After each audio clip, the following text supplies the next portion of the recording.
हाँ जी। कैसे हो सब। So welcome back to an another video of our playlist applied operating system. और आज की वीडियो काफ़ी इंटरेस्टिंग होने वाली है। और हम ये भी डिस्कस करने वाले हैं कि कौन सा प्रोजेक्ट हम लेके आने वाले हैं, सो दैट आप थ्योरी से सिर्फ बोर ना हो। राइट। तो बने रहिए, लाइक अभी कर दीजिए वीडियो को और कमेंट कर दीजिए जो भी इस प्लेलिस्ट को अभी तक फॉलो कर रहा है। और भी काफ़ी इंटरेस्टिंग प्रोजेक्ट्स हम लेके आएंगे, बढ़िया बढ़िया, जिसमें मज़ा आने वाला है। और अंदर घुसेंगे हम ऑपरेटिंग सिस्टम के। So don't worry about that. तो आज की वीडियो स्टार्ट करते हैं। स्टार्ट करने से पहले मैं आपको ये बता दूं कि पिछली वीडियो में जब हमने देखा था दैट वाज अराउंड जो भी आपके डिवाइस होते हैं उनके कंट्रोलर ड्राइवर का हार्डवेयर क्या होता है, लाइक हाउ योर जब आप कोई डिवाइस को प्लग करते हो हाउ दैट वर्क्स, उसको कंट्रोल कौन करता है। राइट। आपकी उसमें मेन मेमोरी का क्या स्कोप होता है। हमने देखा था डायनेमिक मेमोरी एक्सेस उसमें कैसे यूज़ होती है। राइट। आपकी मेन मेमोरी जो है वो कैसे यूज़ की जाती है आपकी डिवाइसेस को कंट्रोल करने के लिए या फिर आपकी डिवाइसेस को हैंडल करने के लिए। राइट। तो उसमें बफरिंग कैसे होती है। राइट। उसमें एक्सेस कैसे लिया जाता है एक चीज़ से दूसरी चीज़ में। राइट। तो इसमें मेन मेमोरी हमारी कैसे यूज़ हो रही थी वो हमने देखा था। But that was about IO hardware, क्योंकि जब हम आगे जाके और ड्राइवर लिखेंगे यूएसबी ड्राइवर और डिफरेंट डिफरेंट स्टफ हम करेंगे कर्नल में, लिनक्स प्रोग्रामिंग में, तो आपको ये सब हार्डवेयर अंडर द हुड पता होना चाहिए कि भाई उनका स्ट्रक्चर कैसा है, मैपिंग कैसी है। राइट। तो उसके बाद हमने देखा था कि भाई कैसे आपके इंटरप्ट हैंडलर्स होते हैं। राइट। जब भी आपके कोई हार्डवेयर में चीज़ें होती हैं किसी चीज़ को बताने के लिए कि भाई ये चीज़ कंप्लीट हो गई है, तो उसके लिए कोई पीस ऑफ कोड्स रन करने पड़ते हैं, that are called interrupt handlers. उनके भी कोड हम आगे जाके देखेंगे, डोंट वरी। ठीक है। तो ये सब हमने देखा था। आज का जो टॉपिक है वो काफ़ी इंटरेस्टिंग है। ठीक है। आगे वाले आने वाले प्रोजेक्ट्स में काम आएगा और इंटरव्यू में जो चीज़ें पूछी जाती हैं वो भी मैं आपको आज बता रहा हूँ। Again principle of IO software आज हम करेंगे which is optional for interviews, but interview के लिए मेमोरी मैनेजमेंट काफ़ी इंपॉर्टेंट है। That will start today at the end of the video. ठीक है। तो सबसे पहले आईओ सॉफ्टवेयर देख लेते हैं। आईओ हार्डवेयर तो हमने देख लिया था, but IO software and operating system भी देखना पड़ेगा। राइट। सो आईओ सॉफ्टवेयर के कुछ गोल्स होते हैं। ठीक है। जब भी हम कोई सॉफ्टवेयर बनाते हैं, स्केड्यूलिंग एल्गोरिदम बनाते हैं, उनके गोल्स हम लिखते हैं जिससे हमें पता चलता है कि भाई हमें बनाना कैसे है। तो इसका गोल होता है कि भाई जब आईओ आप सॉफ्टवेयर बना रहे हो तो आपको उसको डिवाइस इंडिपेंडेंट बनाना है। जैसे जिन्होंने जावा की होगी, जावा में हम कोई भी फंक्शन बनाते हैं तो हम बोलते हैं कि फंक्शन को हो सके तो पहले बनाने से पहले उसकी क्लास जो है उसको एक इंटरफेस से लेके आओ। ठीक है। इंटरफेस मतलब एक ऐसी चीज़ जो सबके लिए कॉमन हो सकती है, उसकी इंप्लीमेंटेशन अलग अलग हो सकती है। राइट। जैसे कि मैं आपको बोलूँ एक इंटरफेस है कार। अब कार को BMW भी इंप्लीमेंट कर सकता है, मर्सिडीज़ या फिर ऑडी भी इंप्लीमेंट कर सकता है। राइट। बट उसकी जो कुछ फंक्शनैलिटी हैं वो कॉमन रहेंगी सबके लिए। That is called a common interface. तो उसी में ही आईओ सॉफ्टवेयर में यही गोल है कि भाई डिवाइस इंडिपेंडेंस, एक इंटरफेस बनाओ जिसको आप कल को अगर लेट सपोज आपको यूएसबी के कंट्रोलर की बात कर रहा हूँ, ड्राइवर की नहीं, आपको उसके कंट्रोलर से के साथ इंटरेक्ट करना है तो आपका यही इंटरफेस यूज़ हो जाए। लेट सपोज मैं अगर बोलूँ राइट, मैं फंक्शन यूज़ कर रहा हूँ, राइट फंक्शन से मैं हार्ड डिस्क में भी लिख पाऊँ लेट से, और फाइल में भी लिख पाऊँ। ठीक है। इन दोनों में मैं लिख पाऊँ, मैं एक ऐसा इंटरफेस बनाऊंगा और उसमें ऐसा एक एपीआई कॉल इंप्लीमेंट करूंगा या फिर फंक्शन इंप्लीमेंट करूंगा। So first goal is device independence. या मैं हार्ड डिस्क में लिखूं या मैं फ्लॉपी डिस्क में लिखूं, दोनों का मैं जो इंटरफेस यूज़ कर रहा हूं, जो आईओ सॉफ्टवेयर यूज़ कर रहा हूं, वो डिवाइस इंडिपेंडेंट होना चाहिए। दूसरा यूनिफॉर्म नेमिंग, मतलब अगर आप कोई नेम करो, लेट सपोज आपके किसी फोल्डर का नाम है यूजर AST बैकअप। राइट। यहाँ पे आप क्या कर सकते हो, आप बोल सकते हो अ floppy disk can be mounted on this directory. ठीक है। अब कोई भी फ्यूचर में कोई भी फ्लॉपी डिस्क आएगी वो यहीं इसी फोल्डर पे हम माउंट करेंगे किसी भी डिवाइस को। राइट। तो इसको बोलते हैं कि भाई आपने एक नाम डिसाइड कर लिया। Right. And third one is error handling. जब भी आपका कोई आईओ सॉफ्टवेयर आप लिखते हो किसी डिवाइस के लिए तो उसके से कोई नीचे से एरर आता है। लेट सपोज आप हार्ड डिस्क थी आपकी, ठीक है, आपकी हार्ड डिस्क थी, हार्ड डिस्क में आपको पता है कि सिलेंडर्स होते हैं। राइट। एंड एक टेप ड्राइवर होता है, हमने देखा था। तो लेट सपोज आपकी किसी भी सीडी पे डर्ट आ जाती है। ठीक है। तो डर्ट आ गई तो आप उस पर राइट नहीं कर पा रहे या रीड नहीं कर पा रहे, तो एक एरर आ जाएगा। ठीक है। अब ये जब एरर आया है तो मुझे आइडियली क्या करना चाहिए, मुझे रीट्राई करना चाहिए, क्योंकि मैं दोबारा रीड करूंगा तो डर्ट है, एक छोटा सा एरर है। राइट। वो एरर क्या आ सकता है कि करप्टेड डेटा या फिर कोई भी, मैं उसको रीट्राई करूंगा, 2-3 बार रीट्राई करूंगा। Number of retries is up to me, but मैं उसको रीट्राई करूंगा और एरर हैंडल ऐसे करूंगा कि भाई वो रीड हो जाए data. Right.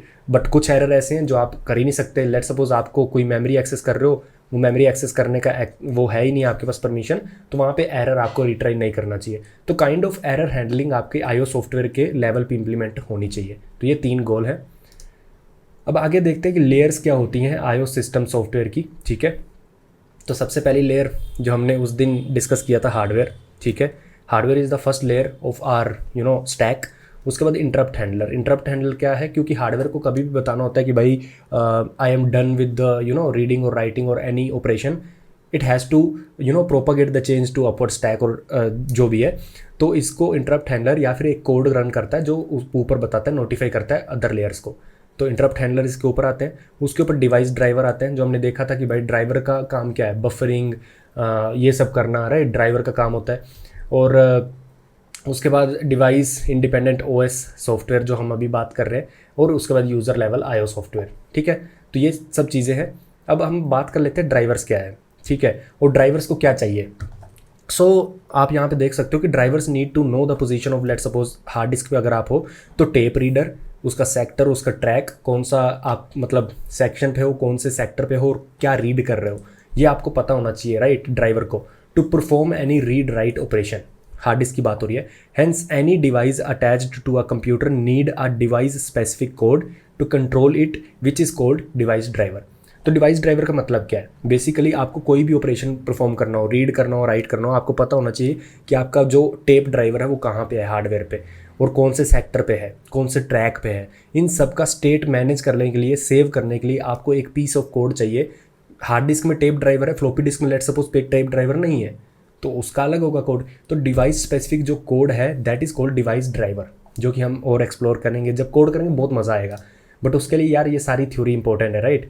For example a disk driver should support multiple type of disk. वो बोल रहा है कि अगर आप कल को कोई ड्राइवर लिखने जाते हो और आपने डिस्क ड्राइवर लिखा, then it should support multiple type of disk. Like कुछ डिस्क हो सकती है जिसकी स्पीड बहुत ज़्यादा हो सकती है, कुछ डिस्क हो सकती है जो पुरानी हो, कम स्पीड वाली हो, कम बैंडविड्थ वाली हो, राइट। और हो सकता है कि आप CD रोम के लिए भी वो ड्राइवर लिख रहे हो। तो बेसिकली वो बोल रहे हैं कि एक डिस्क ड्राइवर आप कैटेगराइज कर सकते हो for different kind of disk, like hard disk, CD ROM etcetera, right. तो these piece of softwares for different devices are called device driver. In general आपका जो डिवाइस ड्राइवर है उसकी जो जॉब है, उसका क्या काम होना चाहिए, is to accept abstract request from above which is device independent. Basically मेरा एक डिवाइस ड्राइवर है, ठीक है, उसके पास एक रिक्वेस्ट आती है राइट की, ठीक है। This write request doesn't know कि is this write request is for hard disk और CD ROM. But device driver में जब वो रिक्वेस्ट आ जाती है, डिवाइस ड्राइवर क्या करता है, एब्स्ट्रैक्ट रिक्वेस्ट को एक्सेप्ट करता है, which is common request, general request, जो कि किसी भी डिवाइस डिपेंडेंट नहीं होती। देन वो एग्जीक्यूट करता है उस रिक्वेस्ट को, काइंड ऑफ इंटरमीडिएट बंदा है ये, राइट। तो first step of device driver should be और is to check if input params are correct और नॉट। अगर वो बोलता है कि देखो राइट आपने बोला, ठीक है, जब राइट मैंने API कॉल की लेट सपोज, तो राइट बोलता है डिवाइस ड्राइवर को कि भाई मुझे राइट करना है, बट ये DRIVER ये राइट रिक्वेस्ट एब्स्ट्रैक्ट होगी, ये नहीं बताएगी हार्ड डिस्क CD रोम क्या। बट इसके जो पैरम्स है ना वो करेक्ट होने चाहिए अकॉर्डिंग टू दिस कोड। अगर इस कोड को स्पेसिफिक पैरम चाहिए, लेट्स सपोज इसको एक इंटीजर चाहिए लेट्स सपोज, तो वो इंटीजर ही आना चाहिए। अगर नहीं आएगा तो वो थ्रो एरर कर देगा वहाँ पे ही ड्राइवर का कोड। दूसरा उसका काम होता है कि भाई जो एब्स्ट्रैक्ट रिक्वेस्ट आई है राइट की, उसको कंक्रीट बनाना। मतलब अगर वो राइट रिक्वेस्ट हार्ड डिस्क में जाने वाली है तो हार्ड डिस्क को ऑब्वियसली उसका टेप ड्राइवर, उसका सेक्टर, उसका ट्रैक की पोजीशन सेट करके फिर राइट करना पड़ेगा या रीड करना पड़ेगा। So for that it has to convert that abstract request to concrete request. मतलब अब उसको डिवाइस ड्राइवर को उस राइट रिक्वेस्ट जो जनरल रिक्वेस्ट आई थी उसको एक ऐसी रिक्वेस्ट में कन्वर्ट करना है जो हार्ड डिस्क स्पेसिफिक हो। तो ये भी काम डिवाइस ड्राइवर का है। Is there already a request executing, अगर ऑलरेडी रिक्वेस्ट एग्जीक्यूट हो रही है तो बफर में भी उसका काम होता है रखना, जो थोड़ी देर बाद वो एग्जीक्यूट कर देगा। वंस ड्राइवर इज़ रेडी तो ये क्या करता है, सबमिट कर देता है कमांड का। कमांड कहाँ पे सबमिट करता है, अगर आपको याद हो हमने पहले भी डिस्कस किया था, कंट्रोलर के रजिस्टर में, डिवाइस कंट्रोलर के रजिस्टर में। अब डिवाइस कंट्रोलर का काम होता है डिवाइस से काम करवाना। So now after issuing a command driver waits until the device gets work done. Driver wait करता है कि कंट्रोलर कब तक काम करता है। एंड ये मतलब बेसिकली कंट्रोलर क्या करता है, एक इंटरप्ट हैंडलर जो मैंने ऊपर बताया, इंटरप्ट हैंडलर कोई भी एक कोड होगा, interrupt handler nothing but a piece of code जो बताएगा डिवाइस ड्राइवर को कि भाई तूने जो मेरे को बताया था ना, जो ड्राइवर ने बताया था काम करने को, हाउ इट टेल्स कि कौन सा काम करना है कंट्रोलर के रजिस्टर में, उसको कमांड देता है। ये हमने पहले बताया था, control registers and all, data register, control register, ठीक है। तो इंटरप्ट हैंडलर के थ्रू कंट्रोलर डिवाइस ड्राइवर को बताता है कि now you can proceed. If unable to complete driver raises error, ठीक है। अदरवाइज अगर एरर आया तो एरर बताएगा, अगर हो गया सही से तो कंट्रोलर से जो डेटा है वो ट्रांसफ़र कर देगा स्टैक के ऊपर। Which stack I am referring to is this. तो हार्डवेयर का काम जब हो गया, इंटरप्ट हैंडलर से वो बताएगा डिवाइस ड्राइवर को कि भाई काम हो गया, अगर एरर आए तो एरर थ्रो करेगा, नहीं तो वो डेटा ऊपर दे देगा। So what ever the request you have made, like right request या फिर रीड रिक्वेस्ट, ठीक है, उसका ये नीचे प्रोपागेट होगा, जब डेटा आ गया जो कंप्लीट होना था आ गया तो ऊपर आ जाएगा, ठीक है। So this is the hierarchy in which are operating system and different kind of operations perform. Okay, so now we come to device independent software. अभी हमने जो बात की that was around device driver. अब device driver is a specific driver for a kind of category of devices. Let's suppose एक device driver मैं लिखता हूँ जो कि hard disk, CD ROM, floppy disk को उसमें कमांड इश्यू करता है उनके कंट्रोलर में। So that device driver, let's suppose I से लवप्रीत डिवाइस ड्राइवर, ठीक है, वट एवर। बट उस डिवाइस ड्राइवर के साथ इंटरेक्ट करना है हमारे यूज़र प्रोग्राम को, विच इज़ डिवाइस इंडिपेंडेंट सॉफ्टवेयर, जो मैं अभी आपको बता रहा था कि जो एब्स्ट्रैक्ट रिक्वेस्ट भेजता है, हु डजंट केयर कि कहाँ पे राइट होना है, दैट जस्ट टेल्स मुझे राइट करना है, ठीक है। सो डिवाइस इंडिपेंडेंट सॉफ्टवेयर के फंक्शन क्या है? Uniform interfacing for device driver.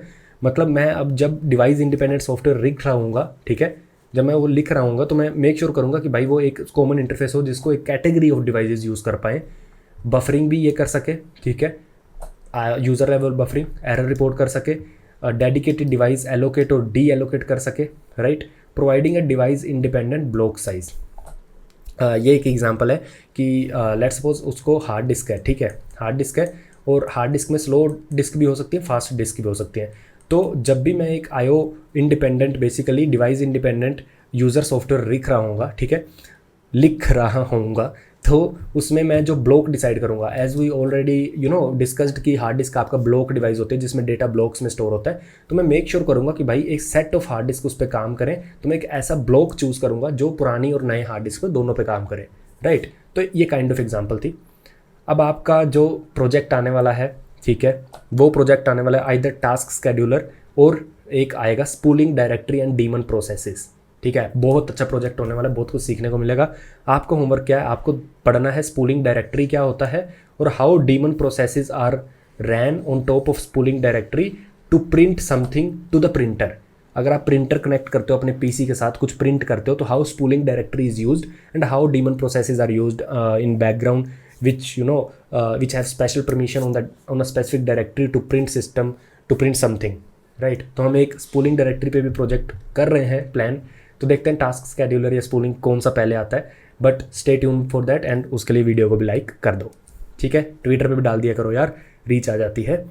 So now functions of each layer बता देते हैं। फंक्शन ऑफ ईच लेयर क्या है? जब भी आपकी रिक्वेस्ट जाती है तो रिक्वेस्ट कैसे जाती है? यूज़र प्रोसेस, ठीक है, जो भी प्रोसेस है आपका, मेरा कोई कोड है, मेरे कोई सर्वर है, वेब सर्वर है, उसमें जो भी प्रोग्राम चल रहा है, ठीक है, अब उसको कोई काम करवाना है, उसको लेट सपोज हार्ड डिस्क से डेटा रीड करना है, तो वो क्या करता है, वो डिवाइस इंडिपेंडेंट सॉफ्टवेयर को बोलता है कि भाई मुझे ये रीड करना है। तो ये एक इंटरफेस है, इसकी कोई भी कॉल हो सकती है। लेट सपोज रीड, इसका वो है रीड फंक्शन है, ठीक है, ये रीड को कॉल कर देगा। अब ये डिवाइस इंडिपेंडेंट सॉफ्टवेयर क्या है? ये डिवाइस ड्राइवर को बोलेगा कि भाई मुझे रीड करना है। अब डिवाइस ड्राइवर का काम है ये जो ऊपर से एब्स्ट्रैक्ट रिक्वेस्ट आती है उसको कंक्रीट रिक्वेस्ट में बदल के हार्डवेयर तक पहुंचाना। हार्डवेयर में क्या आता है? कंट्रोलर, ठीक है, device controller, DMA, dynamic memory access, ये सब हमने जो किया था। तो ऐसे रिक्वेस्ट इशू होती है और जब ये जो है डिवाइस ड्राइवर वेट पे चला जाएगा या फिर नया वाली रिक्वेस्ट लेके बफर कर लेगा उसको। इट डिपेंड्स कि आपने ड्राइवर लिखा कैसे है। नाउ जब भी आपकी रिक्वेस्ट प्रोसेस हो जाएगी तो हार्डवेयर इंटरप्ट हैंडलर एक कोड को रन करेगा इन कर्नल, ठीक है, और वो डिवाइस ड्राइवर को बताएगा कि एवरीथिंग इज डन, ये बताएगा सॉफ्टवेयर को और ये बताएगा मेरे यूज़र प्रोग्राम को, जो कोई भी हो सकता है। लेट्स सपोज मेरा यूज़र प्रोग्राम हो सकता है किसी फाइल से डेटा रीड करना। लेट्स सपोज मेरा वेब सर्वर हो सकता है जो कि एक HTTP रिक्वेस्ट ला रहा है और मेरे लोकल DB जो कि मेरी मशीन में ही डेटाबेस है, हार्ड डिस्क है, वहाँ से कोई चीज़ें रीड करके दे रहा है। कुछ भी हो सकता है, ये मेरा एक प्रोसेस है, प्रोग्राम है, मेरा वेब सर्वर है, मेरा बैकएंड है, कुछ भी हो सकता है जो यहाँ पे चल रहा है और ये अंडर द हुड काम कर रही है चीज़ें, ठीक है। So first layer work is to make IO request format spooling. तो स्पूलिंग आप पढ़ लेना जो कि होमवर्क है। तो इस लेयर का काम क्या होता है कि IO रिक्वेस्ट बनाना, उसको फॉर्मेट करके मारना, या फिर स्पूलिंग भी यूज़र लेवल पे इम्प्लीमेंट होती है। उसके बाद डिवाइस इंडिपेंडेंट सॉफ्टवेयर का काम क्या है कि भाई यूनिफॉर्म नेमिंग रखना, ठीक है, प्रोटेक्ट करना चीज़ों को, ठीक है, प्रोटेक्शन करना, ब्लॉक करना, अगर ऑलरेडी कोई चीज़ें चल रही हैं तो उसको ब्लॉक करना या बफर करना, और एलोकेट करना चीज़ों को, राइट। अब आप मेरे को बताओ, इनको देख के, इन फंक्शंस को देख के कौन यूज़र स्कोप में चलेगा और कौन कर्नल स्कोप में चलेगा। ठीक है, यूज़र प्रोसेस कौन है और कर्नल प्रोसेस कौन है, मेरे को बताना। तीसरी लेयर का काम है check status setup device registers. तो ये डिवाइस ड्राइवर का काम है कि डिवाइस रजिस्टर, कंट्रोलर के रजिस्टर सेटअप करना, उसमें डेटा डालना, स्टेटस चेक करते रहना, ये वो। इंटरप्ट हैंडलर का काम है wake up the device driver when operation is completed. ठीक है, काइंड ऑफ एक कोड ही है जो कि कर्नल में चलेगा। परफॉर्म आई ऑपरेशन, हार्डवेयर का तो काम वही है। ठीक है, तो ये था आईओ सॉफ्टवेयर। जब हम अब डिवाइस ड्राइवर लिखेंगे या उन डिवाइस ड्राइवर के लिए system device independent user process या यूज़र प्रोग्राम या यूज़र सिस्टम सॉफ्टवेयर लिखेंगे, कुछ भी बोल लो, तो इन सब में आपका जो हार्डवेयर है, जो हमने उस दिन डिस्कस किया था, कंट्रोलर, डीएमए वगैरह, और सॉफ्टवेयर की कौन कौन सी लेयर्स होती हैं सॉफ्टवेयर में। ठीक है, तो ये आपको पता होना ज़रूरी था ताकि आप एक सॉलिड प्रोजेक्ट बना पाओ। एंड इंटरव्यू के लिए ये इंपॉर्टेंट नहीं था। Basically IO hardware and software, the things that are important will start from now on, but ये इसलिए बताया था ताकि आप आगे जाके प्रोजेक्ट को अच्छे से कर पाओ। So the first thing is deadlocks. ठीक है, इंटरव्यू के पर्सपेक्टिव से काफ़ी इंपॉर्टेंट है, और इसकी एक सबसे पहला डेडलॉक होता क्या है। दूसरा, कौन कौन सी कंडीशन है कि डेडलॉक जिसमें आएगा, अगर वो कंडीशन होल्ड नहीं करती तो डेडलॉक नहीं आएगा। तीसरा, डेडलॉक को अवॉइड करने की क्या एल्गोरिदम है। तीनों चीज़ें काफ़ी इंपॉर्टेंट है for interview perspective. So deadlock में एक आपको एनालॉजी बता देता हूँ। कभी भी आपके एग्जाम में ऐसा आता है, A is a process, R is a resource. डब्बे वाला रिसोर्स है, गोल वाला प्रोसेस है। तो अगर arrow is from resource to process, it means that resource is allocated to that process. If arrow is from process to resource, it means process request कर रहा है उस रिसोर्स को, वो अभी तक एलोकेट नहीं हुआ है। डेडलॉक कब आता है, ये दो प्रोसेस हैं, लेट्स सपोज डी एंड सी, ये दो रिसोर्स है। ठीक है, दो प्रोसेस से दो रिसोर्स है। टी एलोकेट हुआ है डी को, D has T resource, and you basically C has U resource, C has U resource. तो डी के पास टी है एंड सी के पास यू है, बट सी को प्रॉपर वर्क करने के लिए, अपना काम स्टार्ट करने के लिए टी चाहिए, और डी को अपना काम स्टार्ट करने के लिए यू चाहिए। ठीक है, यू सी के पास है तो डी को यू मिलेगा नहीं, टी डी के पास है, सी को टी मिलेगा नहीं, तो डेडलॉक आ जाएगा। तो बेसिकली हो क्या रहा है, बेसिकली ये हो रहा है, ए को बी चाहिए, ठीक है, पर बी सी के पास है, सी को ए चाहिए, बट समझ रहे हो कि ए एक प्रोसेस है जिसके पास बी है, ठीक है, सी एक प्रोसेस है जिसके पास डी है, सी को बी चाहिए और ए को डी चाहिए, काइंड ऑफ ऐसा। ठीक है, तो एक साइकिल बनना चाहिए। ठीक है, इसको बोलते हैं resource graph, this is called resource graph, और इसलिए आपको ये एरो पता होने चाहिए। एग्जाम में या कभी भी रिसोर्स ग्राफ्स आ जाते हैं जिसमें बोलते हैं कि राइट एन एल्गोरिदम, या फिर बताओ ऐसी वर्बली कि इसमें डेडलॉक आ सकता है या नहीं। Does it mean having a cycle in directed resource graph mean deadlock? You have to answer this now, this is important. Conditions, कौन कौन सी कंडीशन होनी चाहिए कि आपका डेडलॉक आएगा। सबसे पहला म्यूचुअल एक्सक्लूजन, मतलब each resource is either currently assign to one process और इज अवेलेबल। बेसिकली एक रिसोर्स एक ही प्रोसेस के पास होना चाहिए किसी भी टाइम पे, या फिर वो फ्री होना चाहिए, विच मीन्स एक रिसोर्स एक प्रोसेस के पास होना चाहिए या फ्री होना चाहिए, इज़ कि एक रिसोर्स एक प्रोसेस को असाइन होना चाहिए, कभी भी वो असाइन हो। ठीक है, एक रिसोर्स दो प्रोसेस के पास नहीं हो सकता at a same time. Hold and wait condition, process currently holding resource and they requested earlier can request new resource. Basically वो ये बोल रहे हैं कि प्रोसेस, लेट्स सपोज कोई भी प्रोसेस है, उसने एक रिसोर्स लिया, अब वो नया रिसोर्स लेने जा रहा है, तो वो करंट रिसोर्स जो उसने लिया था उसको लेके रखेगा और नए के लिए वेट करेगा, विच is called holding a resource and waiting for a new resource. तो ये कंडीशन होनी चाहिए। ऐसा नहीं है कि एक प्रोसेस आया, उसने एक रिसोर्स लिया ए और उसने बी रिक्वेस्ट किया, बी अवेलेबल नहीं है और उसने ए भी छोड़ दिया। ठीक है, बी अवेलेबल नहीं है, ए भी छोड़ दिया, तो पी के पास कोई रिसोर्स नहीं रहा, तो इस केस में कभी भी डेडलॉक नहीं आ सकता, और हो सकता है प्रोसेस भी आपका कभी कंप्लीट ही ना हो। ठीक है, तीसरा no preemption, preemption and non preemption, या फिर ये हमने डिस्कस किया था, which is called no preemption, मतलब नो टाइमिंग। किसी भी प्रोसेस को एक टाइमिंग नहीं दी जाती। A process can run infinitely until unless process willingly removes resource. Process तब तक रिसोर्स को होल्ड करके रखेगा जब तक प्रोसेस का मन करे, जब तक वो चलता रहे, या फिर उसका मन करे छोड़ने का। You can't forcefully take resource. ठीक है, नो प्रीएम्पशन, कोई टाइमिंग नहीं है प्रोसेस के पास रिसोर्स की, it can hold infinitely. Now fourth and last thing is circular wait condition. So this is there must be a circular chain. Basically आपको पता चल ही गया होगा कि एक सर्कुलर चेन होनी चाहिए। एक रिसोर्स होने के बाद उसको दूसरे का वेट होना चाहिए, ठीक है, दूसरे का वेट होना चाहिए, और वही रिसोर्स किसी और के पास होना चाहिए। So if the chain is of 2 processes, तो एक प्रोसेस P1 अगर किसी का वेट कर रहा है तो वो दूसरे के पास होना चाहिए, which is essentially means cycle है, ठीक है। तो ये 4 कंडीशन आपको याद रखनी है, पूछ ली जाती हैं। और जो एल्गोरिदम पूछी जाती है डेडलॉक अवॉइडेंस की, विच इज़ बैंकर एल्गोरिदम, ये भी काफ़ी इंपॉर्टेंट है। So banker algorithm for single resource की बात कर लेते हैं, फिर मल्टी रिसोर्स की बात कर लेंगे, एंड दैट्स इट, ठीक है। फिर आ जाएंगे फटाफट मेमोरी मैनेजमेंट पे, जो कि बहुत इंपॉर्टेंट है again for interviews. So banker algorithm for single resource. So single resource, these are 4 process A B C D, ठीक है, and these are the resources that they need 6 5 4 7। Single resource मतलब let suppose ये resource है RAM, ठीक है, let suppose ये resource है RAM या फिर हार्ड डिस्क या फिर CPU, वट एवर, कोई भी रिसोर्स है बट सिंगल है। तो सिंगल रिसोर्स, एक single resource, let suppose RAM अगर मैं बोलता हूँ और यूनिट्स इसके हैं MB, लेट सपोज MB है, तो A प्रोसेस को 6 MB ऑफ रैम चाहिए, B को 5 MB ऑफ रैम चाहिए, C को 4 MB ऑफ रैम चाहिए, D को 7 MB ऑफ रैम चाहिए टू कंप्लीट इट्स एग्जीक्यूशन, ठीक है। अब बैंकर एल्गोरिदम में हर एक स्टेप पे एक कैलकुलेशन होती है which tells you if current state of banker algorithm is safe और अनसेफ। सेफ स्टेट का मतलब ये होता है कि जब भी आपकी एल्गोरिदम चलती है, लेट सपोज उस एल्गोरिदम ने A को एक रिसोर्स दे दिया, B को एक रिसोर्स दे दिया, C को भी लेट सपोज 1 दिया या 2 दिए, D को 4 दे दिए, एक एलोकेशन होती है। उसके बाद आपके पास फ्री रिसोर्सेज पहले से 10, कितने दे दिए, 4 5 6 7 8 रिसोर्स दे दिए, बचे कितने, 2। अब कोई भी स्टेट पे, ये कोई भी इंटरमीडिएट स्टेट है, लेट्स सपोज स्टेट 1, अब स्टेट 1 से स्टेट 2 की तरफ मुझे जाना है, आगे बढ़ना है, तो मैं पहले चेक करूँगा इफ़ स्टेट 1 इज़ सेफ और नॉट।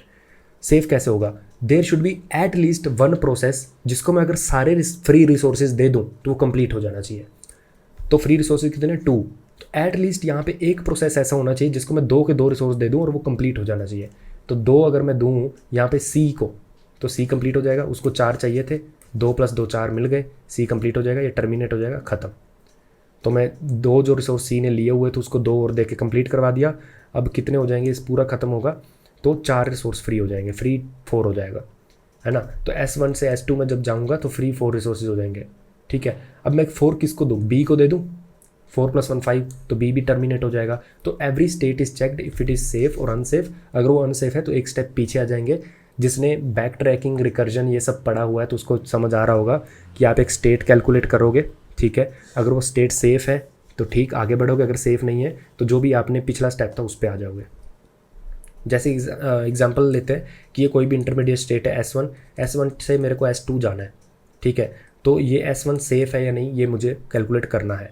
तो लेट सपोज आपने कितने रिसोर्स दिए थे, 1 2 2 4, जो कि हैं 4 5 6 7 8 9, बचे कितने, एक फ्री रिसोर्स बचा। तो यहाँ पे एट लीस्ट एक ऐसा प्रोसेस होना चाहिए जिसको मैं पूरे के पूरे फ्री रिसोर्सेज दे दूँ तो वो कंप्लीट हो जाना चाहिए। ऐसा यहाँ पे कोई भी नहीं है। इसको मैं 1 दे दूँ तो 2 हो जाएंगे, चाहिए कितने, 6। इसको 1 दे दूँ 3 हो जाएंगे, चाहिए कितने, 5। इसको 1 दे दूँ कितने हो जाएंगे, 3, चाहिए कितने, 4। इसके पास 5 हो जाएंगे, चाहिए कितने, 7। So this is a unsafe state and you have to go back. तो S1 से मेरे को S2 ना जाके S1 जिससे भी आया है मैं उस पर जाऊँगा S0 पे, और अब नया कैलकुलेट करूँगा S1 डैश, फिर सेम काइंड ऑफ एक ट्री बनेगा, ठीक है। That is called banker algorithm. अब banker algorithm for not single resource, for multiple resource. Multiple resource मतलब ये प्रोसेस है A B C D E, ठीक है। और ये लेट सपोज डिफरेंट रिसोर्सेज है। लेट सपोज ये टेप रिसोर्स है, ये CD रोम रिसोर्स है, ये प्रिंटर रिसोर्स है, और चौथे वाला लेट सपोज CPU है, वट एवर, ये कोई भी उसके यूनिट्स हैं, ठीक है। लेट सपोज ये प्रिंटर की बैंडविड्थ है, let suppose 1 MB/s, what ever, कोई भी रिसोर्स हो सकता है, बैंडविड्थ हो सकती है, कुछ भी एक यूनिट ऑफ रिसोर्स हो सकता है। तो A को कितने चाहिए, 3। बेसिकली यहाँ पे हमें 2 मैट्रिक्स बनानी पड़ेंगी, कितने रिसोर्स दिए हुए हैं, कितने रिसोर्स अभी भी चाहिए, ठीक है। तो A को मैंने 3 टेप ड्राइवर का यूनिट दिया हुआ है, एक प्रिंटर का और एक 4th वाले रिसोर्स का। चाहिए कितने उसको, टेप ड्राइवर सिर्फ एक और चाहिए, स्टिल नीडेड, एक और चाहिए। तो मतलब 3 टेप ड्राइवर में एक और चाहिए उसको, और यहाँ पे CD रोम एक और चाहिए। और आप यहाँ पे टेप ड्राइवर अभी कितने असाइंड हैं, 3 4 5, तो यहाँ पे एक फ्री टेप ड्राइवर कितने हो सकते हैं, लेट सपोज 6। तो फ्री वेक्टर आप निकाल सकते हो। लेट सपोज यहाँ पे टोटल टेप ड्राइवर 6 हैं आपके पास, ये 8 है, ये लेट सपोज 5 है और ये 3 है, ठीक है। इतने आपके पास यूनिट्स, आपके पास वो है, एक वेक्टर आता है इसमें basically, you have vector of units that are the total number of resources. ठीक है, तो कितने बचे हुए हैं यहाँ पे, कितने दिए हैं, 3 4 5, 6 - 5 1, एक टेप ड्राइवर अभी भी बचा हुआ है। ठीक है, और यहाँ पे कितने बचे हुए हैं CD रोम आपके पास, 8 - 5, 8 - 3, ठीक है 5। ठीक है, यहाँ पे कितना आएगा, 5 - 2 3, यहाँ पे कितना आएगा, 3 - 2 1। तो 1531 इज़ अ वेक्टर, ठीक है, विच इज़ रिसोर्सेज लेफ्ट। अब इतने रिसोर्सेज मैं किसी एक प्रोसेस को दे दूँ तो वो प्रोसेस कंप्लीट हो जाना चाहिए, 1531। ठीक है, तो आप यहाँ पे देख पा रहे हो 1531 सबको ही सेटिस्फाई कर रहा है, एटलीस्ट वन नहीं सबको। ठीक है, यहाँ पे इसको कौन सा वेक्टर चाहिए, 2110। ठीक है, तो ये नहीं हो रहा, ये हो रहा है लेकिन 0010, इसको सिर्फ एक CD रोम चाहिए। तो 3 CD रोम मेरे पास है, एक मैं दे दूंगा तो D टर्मिनेट हो जाएगा।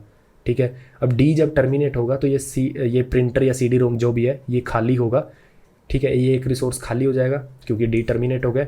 जो एक, सॉरी यहाँ पे इसको 0, हाँ एक रिसोर्स बचा था, मैंने एक दिया, तो खाली हो जाएगा। तो एक रिसोर्स +1 होगा। तो इसकी जो एल्गोरिदम बनती है वो क्या बनती है, देखो, फॉर मल्टीपल रिसोर्सेज। तो आपका कोई भी स्टेट है S1 सेफ है या नहीं, ये चेक करना है आपको मल्टी रिसोर्सेज में भी। तो आपको क्या करना है, आपको सारी रो में जाना है, जो भी आपकी मैट्रिक्स है रो में जाना है। ठीक है, तो देखना है अनमैटेड रिसोर्सेज आर इक्वल और स्मॉलर देन प्रोसेस A। ठीक है, आपको एक इसकी A की रो पकड़ लेनी है, A। ठीक है, A रो पकड़ लेनी है और सब रो को इसके साथ कंपेयर करना है। ठीक है, तो मैंने जो अभी वेक्टर कैलकुलेट किया था, ठीक है, उस वेक्टर को कंपेयर करना है कि ऐसी कौन सी रो है, ठीक है, जो उस वेक्टर की इक्वल या कम है। अगर इक्वल या कम है, ठीक है, तो उससे पता चल जाएगा कौन सा रो आपका कंप्लीट हो सकता है, कौन सा प्रोसेस कंप्लीट हो सकता है। ठीक है, and you can terminate that process. अगर कोई भी ऐसा प्रोसेस नहीं है जो उसका लेस देन और इक्वल टू रिसोर्सेज चाहिए उसको, it means this state is unsafe state and dead lock is there, क्योंकि everyone is waiting for the resource, और जो रिसोर्स आपके पास फ्री है वो इनफ नहीं है, तो everyone will be in waiting state. ठीक है, दूसरा स्टेप है अज्यूम, जो आपने रो चूज़ की है, कोई भी रो आपकी जो आपने कैलकुलेट की है, gets all the resources it needs, then after its completion, जब वो कंप्लीट हो जाएगा तो आपके जो रिसोर्स आएंगे किसी को तो देने पड़ेंगे ना, डिटर्मिनिस्टिक स्टेट लाना पड़ेगा ना, तो वो बोलता है कि सारे के सारे रिसोर्सेज टॉप वाले प्रोसेस को दे दो। ठीक है, all resources must freed and can be added to A resources. ठीक है, नाउ अगेन कंपेयर, सारी रो को कंपेयर करो A के साथ। कोई ऐसा रिसोर्स, कोई ऐसी रो है जो A से या A से कम रिसोर्सेज में कंप्लीट हो रही हो, देन चेक कितने रिसोर्स आपके खाली हैं। ठीक है, वो क्या उस रो को कंप्लीट कर सकता है, अगर कर सकता है देन अगेन। तो ये 2 स्टेप जो मैंने लिखे हैं, this is the banker algorithm, 1 और 2 को रिपीट करो। अगर आपको banker algorithm for multi process समझ नहीं आई तो ऑनलाइन जाके देखो इसको डिटेल में, क्योंकि इसको आपको बैठ के समझना पड़ेगा। ठीक है, मैं यहाँ पे बैंकर एल्गोरिदम पे जितना आपको समझा सकता था मैंने समझाया, आई होप समझ गए होगे। रिकर्जन बैक ट्रैकिंग आती है जल्दी समझ जाओगे, नहीं आती तो आप देख सकते हो बैंकर एल्गोरिदम। कभी भी आपसे कोड बहुत मुश्किल से करवाते हैं लोग, बट पूछ लेते हैं कि what is unsafe and safe state. ठीक है, वो आपको यहाँ पे समझ आ गया। So firstly you have to ask the interviewer for a single process, for a single resource और मल्टी रिसोर्स। तो मोस्टली अगर सिंगल रिसोर्स के लिए पूछेगा तो आप बता दोगे, मल्टी रिसोर्स के लिए पूछेगा तो यू हैव टू टेल कि भाई जो रिसोर्स बचे हुए हैं क्या उतने से मैं किसी प्रोसेस को टर्मिनेट कर सकता हूँ सारे रिसोर्स देके। If yes that is a safe state, if no unsafe state.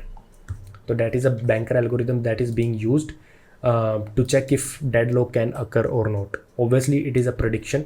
ठीक है, ये प्रेडिक्शन है, ऐसा तो होगा नहीं कि आपको हर एक प्रोसेस का पता है कि भाई इसको 12 सपोज 12 MB रैम चाहिए, इसको 1 GB चाहिए, ऐसा तो है नहीं, डायनेमिक है, right. But you can read the history. उसके बाद आता है मेमोरी मैनेजमेंट, काफ़ी इंपॉर्टेंट है। तो बेसिकली मेमोरी 3 तरह की होती है। एक होती है सबसे छोटी KB में, ठीक है, आई थिंक KB में भी इससे भी छोटी हो सकती है, आई डोंट नो, बट बहुत छोटी, बहुत फास्ट एंड वोलाटाइल। वोलाटाइल मतलब अगर आपका कंप्यूटर बंद हो गया तो मेमोरी में जो भी स्टोर था वो सब खत्म हो जाएगा।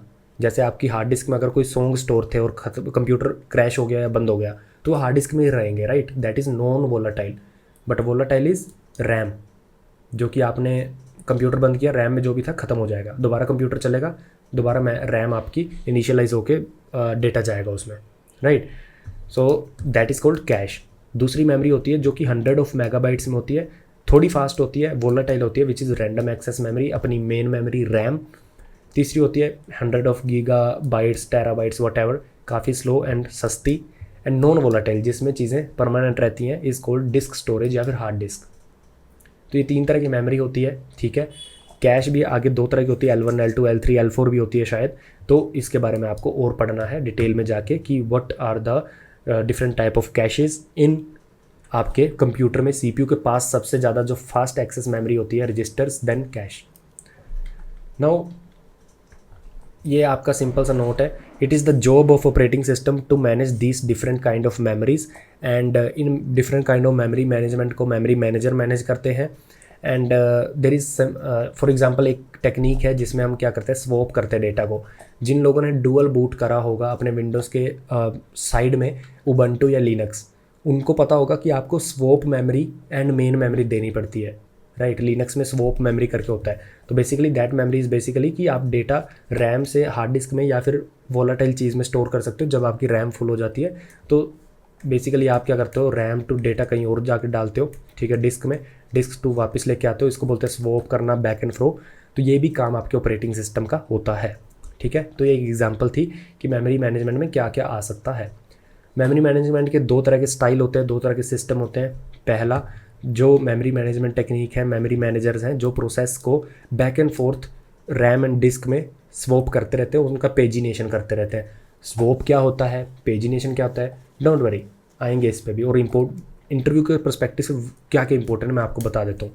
Paging, swapping, fragmentation, virtual memory, caching algorithms बहुत इंपॉर्टेंट है, कभी भी पूछ लेते हैं। कैशिंग एल्गोरिदम तो आपको कोड भी करवा लेते हैं। और पेजिंग वेजिंग मैं जो आपको बता रहा हूँ ना, ये अच्छे से कर लेना, क्योंकि जब हम इंटरनल्स या फिर डेटाबेस अप्लाइड डेटाबेस की प्लेलिस्ट लेके आएंगे उसमें काफ़ी यूज़ होगा पेजिंग, ठीक है। तो दूसरा स्टाइल है जो कि स्वैप वगैरह नहीं करते, सिंपल सा मेमोरी मैनेजर्स होते हैं। तो आज हम इस वीडियो में डिस्कस करेंगे simple memory management and interview के पर्सपेक्टिव से ये वाले टॉपिक्स इंपॉर्टेंट हैं जो हम आज डिस्कस कर लें। सिंपल मेमोरी मैनेजमेंट ये सिर्फ आपको इसलिए पता होना चाहिए क्योंकि जब आप डेटाबेसेस का कोर्स करोगे तो आपको इन सब चीज़ों का पता चलेगा कि भाई डेटाबेस ऐसा क्यों कर रहे हैं, ठीक है। So today we will deal with simple या फिर बेसिक मेमोरी मैनेजमेंट जो कि इधर उधर चीज़ों को स्वैप नहीं करते, ठीक है। तो ये ऑप्शनल है, ये पूरा का पूरा ऑप्शनल रहेगा, ये वाला आपका जो आज का पार्ट है। उसके बाद वाला जो हम पार्ट लेके आएंगे स्वैपिंग, पेजिंग या फिर मैं आपको बोलूँ कि कॉम्प्लेक्स मेमोरी मैनेजर्स, वो इम्पोर्टेंट है इंटरव्यू और आपके वैसे भी।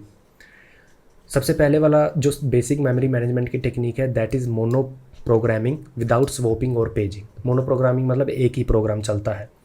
तो बेसिकली ये आपकी रैम है, ये आपका एड्रेस है 0 और ये 0xFF जो भी आता है 4GB 5GB 6GB 8GB whatever.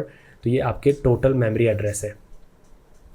Operating system जो आपका चल रहा है, क्योंकि operating system at the end है तो एक प्रोग्राम ही, पीस ऑफ कोड, ठीक है, प्रोग्राम या फिर प्रोसेस बोलूँ, उसको भी चलना पड़ेगा, उसको मेमोरी चाहिए। तो ये OS की मेमोरी है और ऊपर जो भी आपका मोनो प्रोग्राम मतलब एक ही प्रोग्राम चलता है एक टाइम पे, वो एक मेमोरी ले लेगा, ठीक है। या फिर ऐसा हो सकता है ऊपर वाला पार्ट OS ले ले, नीचे वाला पार्ट यूज़र प्रोग्राम ले ले।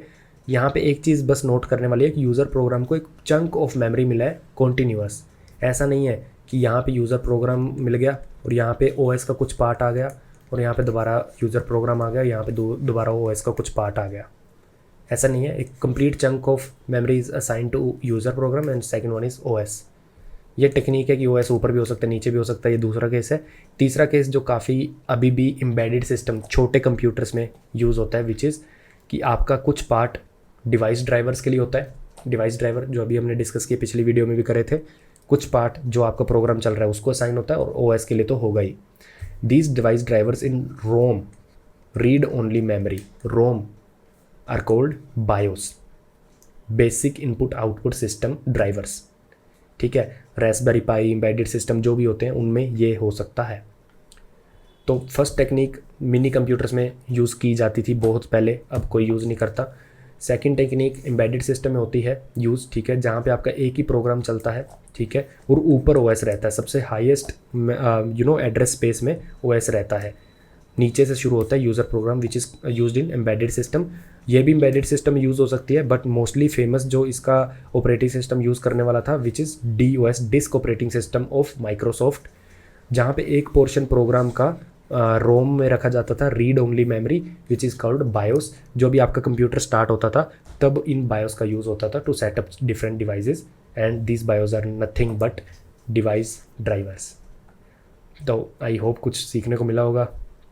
बचपन में I was use to wonder कि what this BIOS are, BIOS update करने पड़ते थे, right. So that is nothing but putting different device drivers in your ROM, updated ones is called BIOS update. Then second one is multi programming with fixed partitions. मतलब multi programming, obviously एक program एक time पे नहीं चलता, multi programs होते हैं। So second technique is not for mono programming, is for multi programming. Mono programming is only used in embedded system nowadays. सिर्फ छोटे कंप्यूटर से यूज़ करते हैं इसको। Every machine allows multiple programs to run, ठीक है।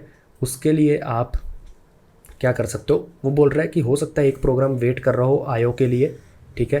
Let's suppose आप कोई प्रोग्राम चला रहे हो जिसमें यूज़र इनपुट का वेट हो रहा है, तो मीनवाइल दूसरा प्रोग्राम चला सकते हैं ना, ताकि हम सीपीयू यूटिलाइज़ कर सकें, उसको आइडल ना रखें। एंड ऑपरेटिंग सिस्टम का काम ये होता है कि भाई रिसोर्सेज को मैक्सिमम यूटिलाइज़ करना, ठीक है। So multi programming make sense. The easiest way to achieve multi programming is to have fixed and partitions and might be unequal, ठीक है। दो टेक्निक है यहाँ पे भी। अगेन ये जितना भी हम डिस्कस कर रहे हैं यहाँ पे सिंपल प्रोग्रामिंग की techniques, mono programming, multi programming, और मल्टी प्रोग्रामिंग के अंदर भी दो टेक्निक्स हैं। These are not important but you must know them so that you in future whenever will make some low level systems, तो आप उसमें ये सब चीज़ें रिकॉल कर पाओ। And obviously I will repeat them again. So first technique is आप partition अलग अलग बना सकते हो, ठीक है। लेट्स सपोज एक पार्टीशन आपकी 100K की होगी। अब K के पीछे B भी लगा सकते हो, किलो के पीछे कुछ भी लगा सकते हो, KB MB, उसको कोई भी, ठीक है। दिस इज जस्ट 700 800 400 200 100 0, ठीक है।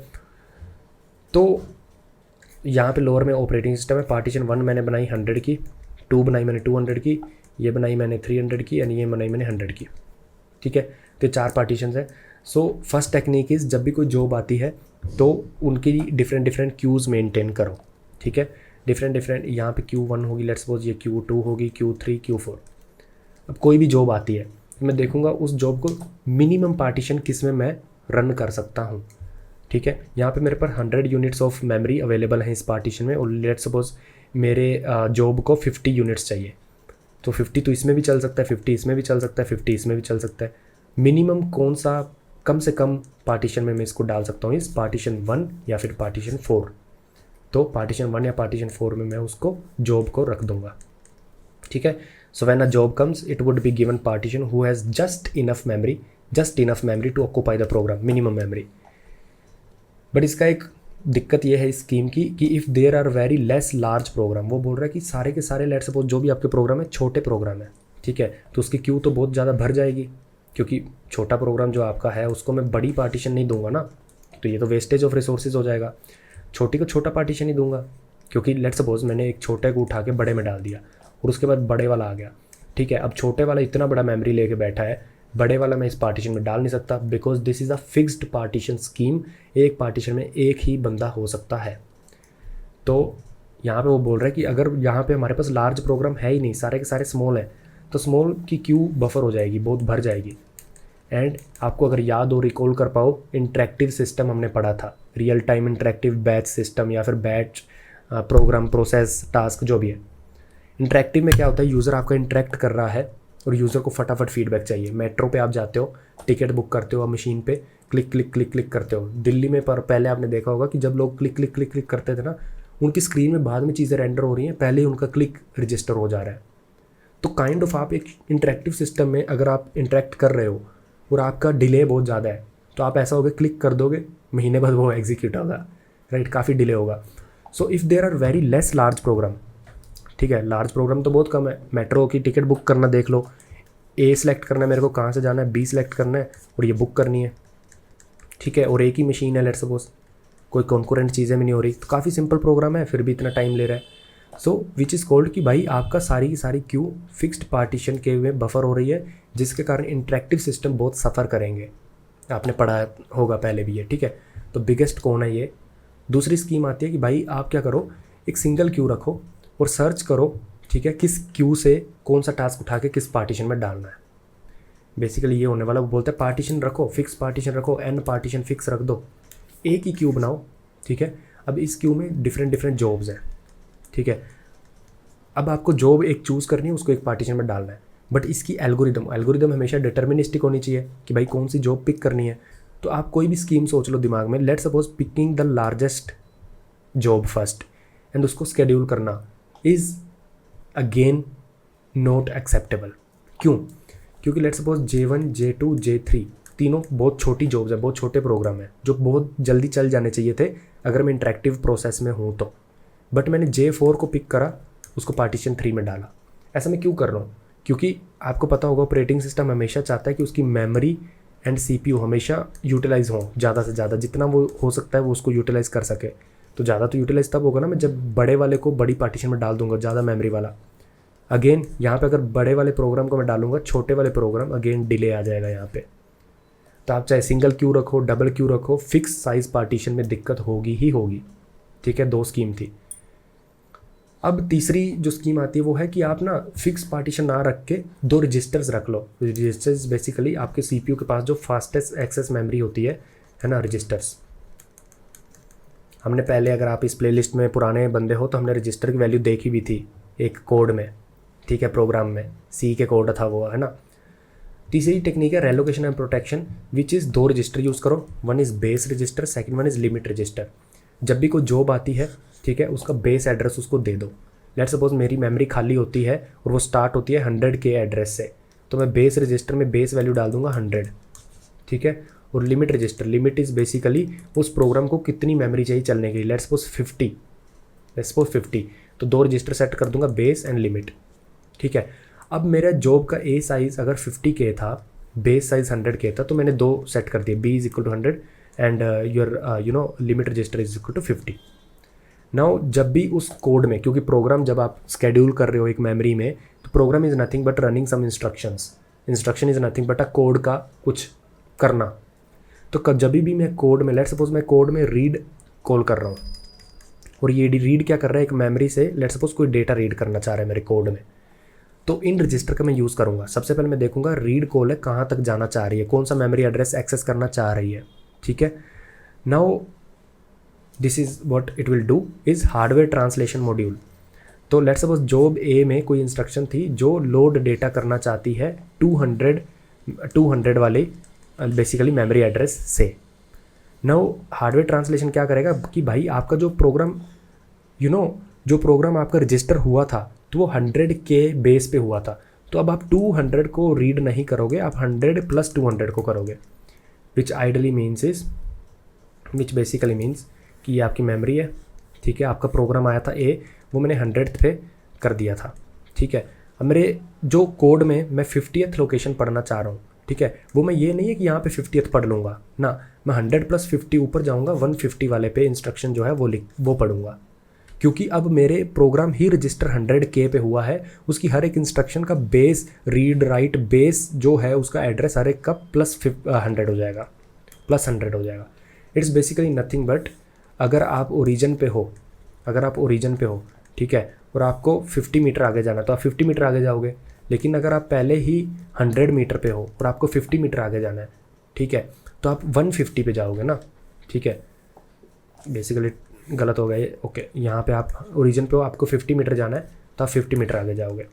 लेकिन आप पहले ही अगर 100 मीटर पे हो, आपको 50 मीटर चलना है, तो आप 100 + 50 इज़ नथिंग बट 150 मीटर पे जाओगे, which is nothing but base register में एक चीज़ ऐड करना विच इज़ ऑफसेट। और ये मेमोरी में काफ़ी यूज़ होता है और यही हमारे पुराने सिस्टम्स में यूज़ होता था, विच इज़ 2 रजिस्टर का सेटअप फॉर मल्टी प्रोग्राम्स, ठीक है। तो that's it for simple scheduling या फिर सिंपल मेमोरी मैनेजमेंट, ठीक है। आगे वाले हम वीडियोस में पढ़ेंगे swapping, paging, these all stuff, ठीक है, जिसमें फ्रेगमेंटेशन भी आता है। जो लोग विंडोज़ वाले हैं उनको पता होगा, आपकी हार्ड डिस्क अगर स्लो है तो उस पर आपकी सेटिंग्स में जाके डीफ्रैगमेंट कर सकते हो हार्ड डिस्क को, ठीक है। तो ये सारी चीज़ें हम अगली वीडियो में पढ़ रहे होंगे। इंटरव्यू के पर्सपेक्टिव से अगेन जो हमने सिंपल मेमोरी मैनेजमेंट पढ़ा है इंपॉर्टेंट नहीं है, बट जो भी हम आगे प्रोजेक्ट बनाएंगे या फिर लो लेवल कोडिंग करेंगे उसमें सब इंपॉर्टेंट है, इसलिए हम कर रहे थे। मिलते हैं अगली वीडियो में बैकएंड मास्टरी की इसी वीक, तब तक के लिए बाय बाय।